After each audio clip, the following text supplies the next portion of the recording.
Have you ever felt like dealing with other people is the hardest thing you'll ever have to do?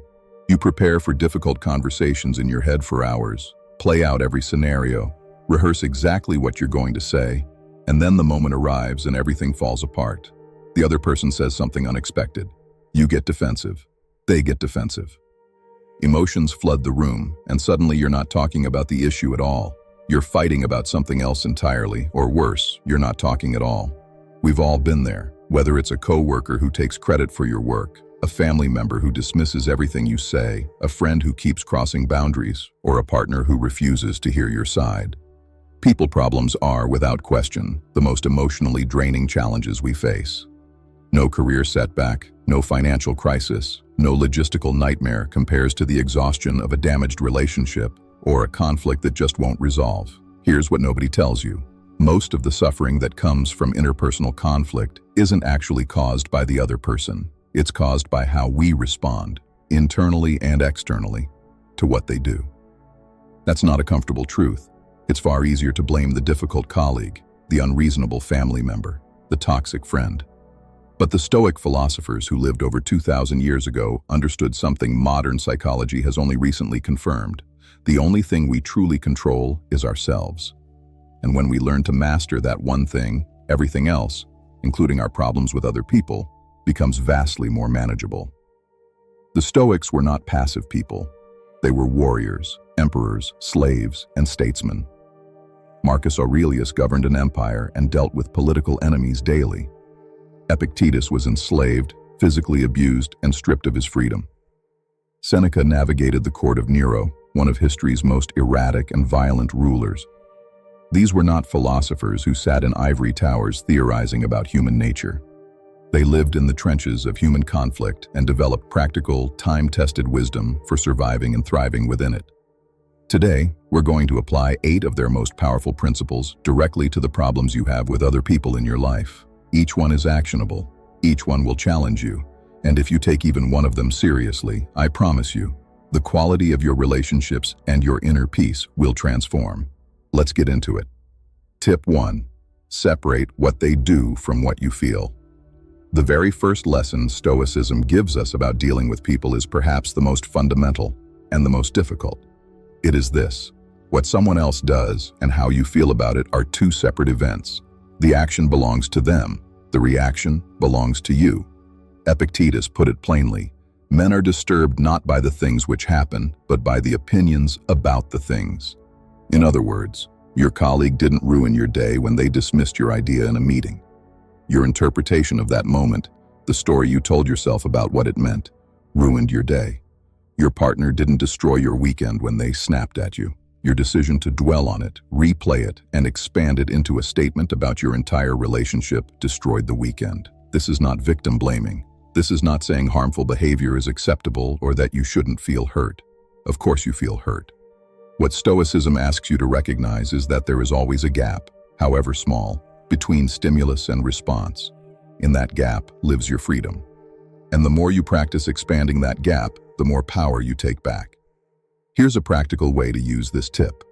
The next time someone does something that upsets you, pause before you react. Take a breath, literally. Then ask yourself 2 questions. First, what actually happened, stripped of all my interpretation, just the facts? Second, what am I adding to it with my imagination, my fear, my ego? You'll often find that the raw event is much smaller than the meaning you've wrapped around it. A curt email becomes proof that your boss hates you. A friend who forgot to reply becomes evidence that you don't matter to them. A partner who's quiet becomes a sign that the relationship is falling apart. These stories are almost never accurate, and they are always optional. Separate the event from your interpretation, and you immediately reduce suffering by half. Not because the situation has changed, but because you've stopped doubling it. Tip 2. Understand that everyone is doing their best according to their own logic. Marcus Aurelius wrote in his private journal, what we now know as the Meditations, something that has stayed with philosophers and readers for nearly 2,000 years. When you wake up in the morning, tell yourself, the people I deal with today will be meddling, ungrateful, arrogant, dishonest, jealous, and surly. But I have seen the beauty of good and the ugliness of evil and have recognized that the wrongdoer has a nature related to my own. What Marcus is saying is stunning in its generosity. Even difficult, even harmful, even seemingly malicious people are operating according to their own internal logic. They are shaped by their upbringing, their wounds, their fears, their misunderstandings of the world. The person who constantly criticizes you was probably criticized constantly as a child. The person who manipulates those around them likely learned early in life that direct honesty got them hurt. The person who dismisses your feelings may have had their own feelings dismissed so relentlessly that they no longer trust emotions as valid information. This does not excuse bad behavior. Let that be absolutely clear. But understanding where behavior comes from is not the same as excusing it. Understanding is a tool, one of the most powerful tools you can pick up in a conflict.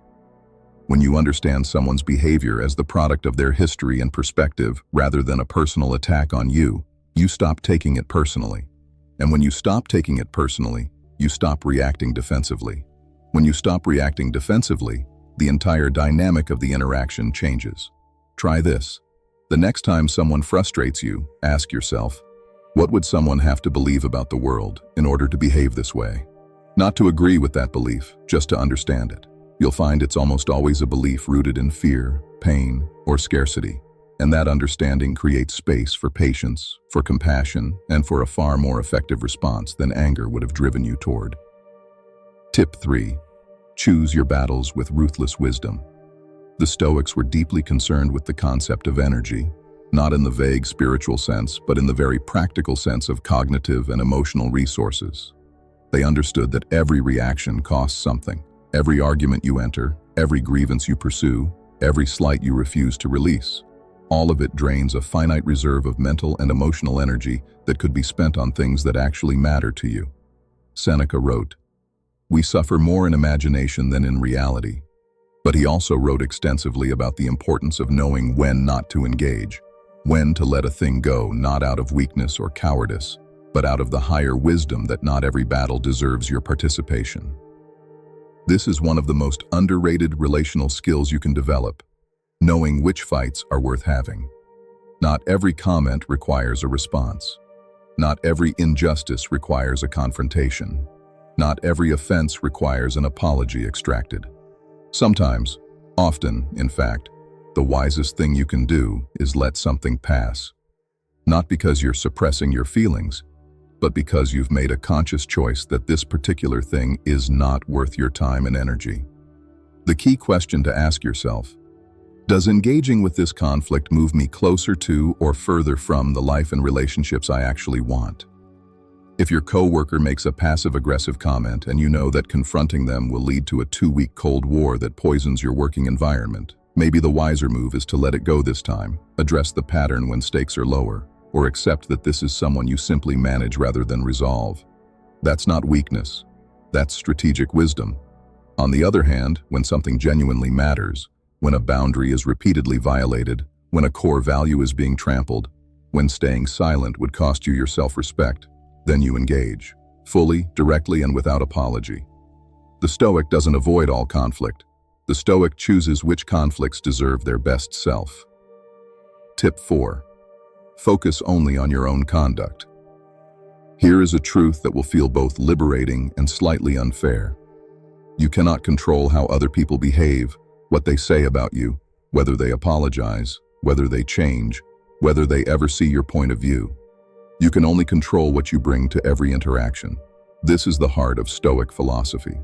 The Stoics divided all of reality into 2 categories: what is up to us, our judgments, intentions, desires, responses, and what is not up to us, everything else, including other people's behavior. The moment you stop trying to control what isn't yours to control and pour that energy into what is, you experience a freedom that nothing external can touch. In practice, this means showing up to a difficult conversation and deciding in advance. Regardless of how they respond, I will remain calm. I will speak honestly. I will listen without interrupting. I will not say things I'll regret. And then holding to that standard no matter what. Maybe they meet you there, maybe they don't, but you have done your part. Your conduct is clean, your conscience is clear. And paradoxically, your excellent conduct often, not always, but often, invites a better response, because human interactions are contagious. Calm invites calm. Respect invites respect. But even when it doesn't work that way, even when you offer your best and they give you their worst, you have still won something. You have maintained your integrity. You have kept your character intact. And that matters more, in the long run, than winning any argument. Ask yourself before any difficult interaction, who do I want to be in this moment? Not, how do I get them to behave the way I want? Because that's not yours to determine. Just, who do I want to be? That question will guide you better than any strategy ever could. Tip 5. Practice the view from above. One of the most distinctive and powerful Stoic practices is what philosophers call the view from above. Stepping back mentally from the immediate heat of a situation and looking at it from a much wider perspective. Marcus Aurelius did this constantly. He would remind himself, in the middle of political crises and personal betrayals, that these events were taking place in one small moment of one small life on one small planet in an incomprehensibly vast universe. Not to make the situation feel meaningless, but to restore perspective. To remember that what felt enormous in the present was, from a slightly greater distance, much smaller than it seemed. You can apply this immediately to your people problems. When you're in the grip of a conflict that feels catastrophic, the friendship fracturing, the family argument threatening to become permanent, the work relationship poisoning your days, pull back. Imagine looking at yourself from above, then pull back further. Think about where this conflict will be in your memory in 5 years, in 10, in 20. Think about whether, on your deathbed, this particular argument will matter. This isn't toxic positivity or dismissal of real pain. It's perspective. The antidote to the tunnel vision that makes us say things we later regret. The emotional brain convinces us that everything depends on this moment. The Stoic practice of zooming out breaks that spell and lets reason back into the room. After this exercise, ask, what's the most constructive thing I can do right now, given the full picture of this relationship? You'll often find the answer is far more measured and wise than what you were about to say in the heat of the moment. Tip 6. Speak less, listen more, and use words with precision. Seneca, who was one of history's most gifted writers and communicators, was also deeply suspicious of excessive talk. He wrote, "Silence is never more golden than when you hold it in the midst of a quarrel." And elsewhere, "Let silence be your general rule, or say only what is necessary and in few words." The Stoics valued precise, purposeful speech, not because they were antisocial or cold, but because they understood something that modern neuroscience has now confirmed. The more emotionally activated we are, the more our words betray us. We say too much. We say things we don't mean. We bring up old grievances that have nothing to do with the current issue. We exaggerate, we accuse, we wound. And then we have to spend far more energy repairing the damage we caused with our words than we would have spent if we'd simply spoken less and listened more. In any conflict or difficult conversation, practice this. Before you speak, ask yourself 3 questions. Is it true? Is it necessary? Is it kind? You don't need all 3. Sometimes truth is uncomfortable and necessary even when it isn't kind. But if you can't answer yes to at least 2, consider holding your words. And listen. Really listen. Not to formulate your rebuttal while the other person is still talking, but to actually understand what they're saying and what's underneath it. Ask questions instead of making accusations. Say, "I felt hurt when this happened," instead of, "You always do this." Specificity and ownership in language diffuses conflict. Generalizations and blame escalate it. The person who can stay quiet under provocation, who can listen fully without interrupting, who can speak only what is true and necessary, that person holds enormous relational power. Not the power of dominance, but the power of trust. And trust is the foundation of every relationship worth having. Tip 7. Accept impermanence in every relationship. One of the Stoics' most powerful and most demanding doctrines was the practice of what Epictetus called detachment, holding everything in your life with open hands, remembering that nothing is permanent, that everything and everyone is in some sense on loan to us. This applies directly to relationships, and it changes everything about how we deal with problems within them. When we cling to a relationship, when we need it to be a certain way, need the other person to behave in a certain way, need things to stay exactly as they are, we set ourselves up for inevitable suffering. Because people change. Relationships change. The version of your friend you fell in love with is not the same person standing in front of you today, and neither are you. The relationship you've built with your partner, your family member, your colleague is always evolving, sometimes toward greater depth and sometimes toward distance. When problems arise in relationships, one of the most useful Stoic questions you can ask is, am I trying to preserve something that has already changed, or am I trying to support something that is still alive and growing? Sometimes conflict signals that a relationship needs to evolve, not end, but also not remain exactly as it was.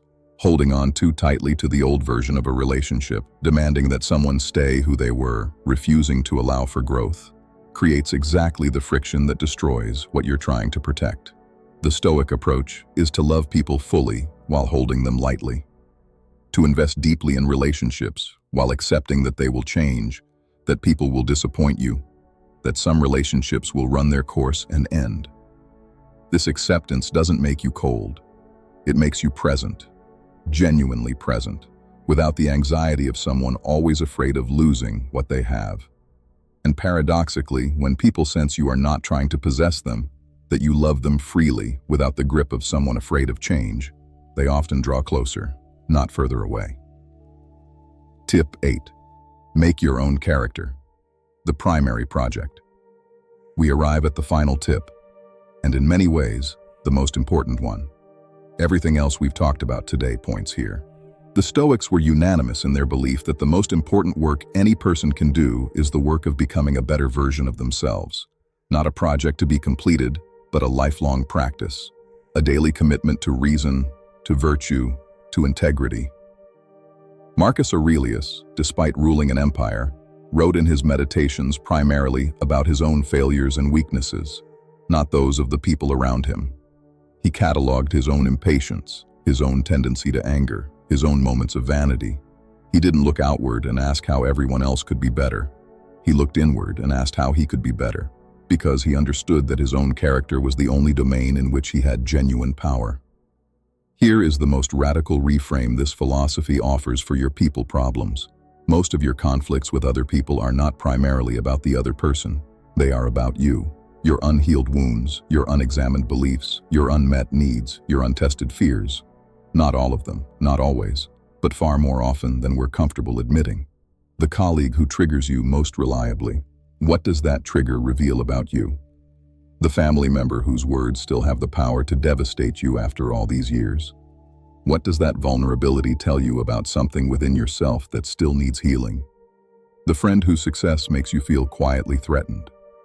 What does that discomfort tell you about your own relationship with ambition and self-worth?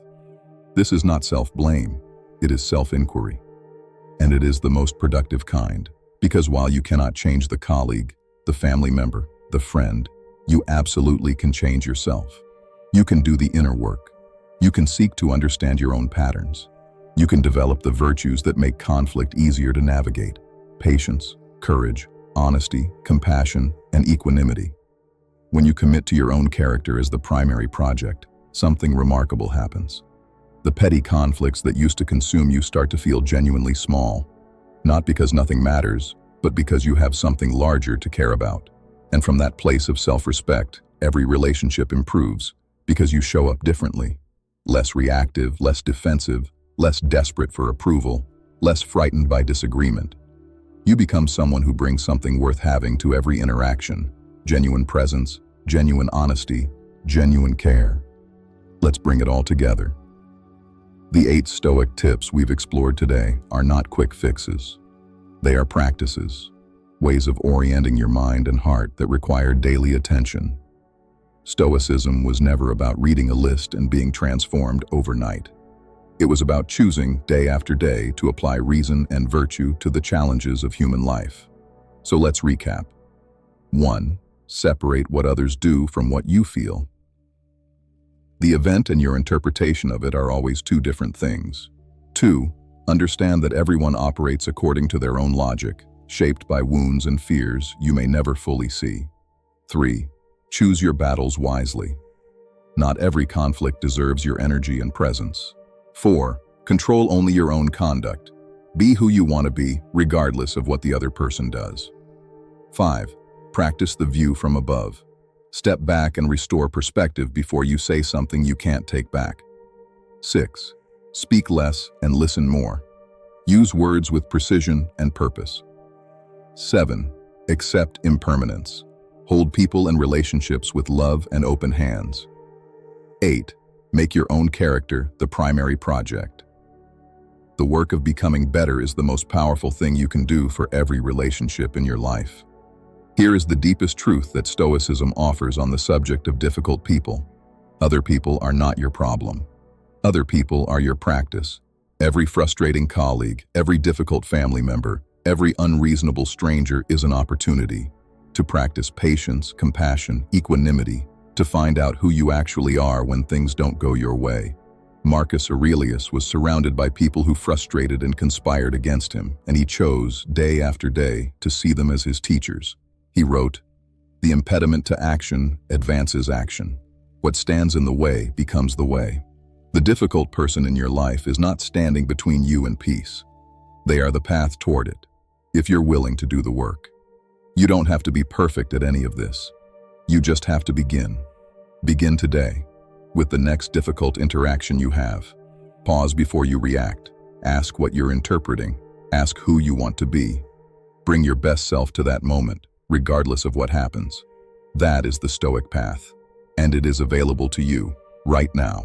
If this resonated with you, share it with someone dealing with a difficult relationship. And if you want more Stoic wisdom applied to real-life challenges, subscribe and hit the bell. We're just getting started. Take care of yourselves, and as always, keep building.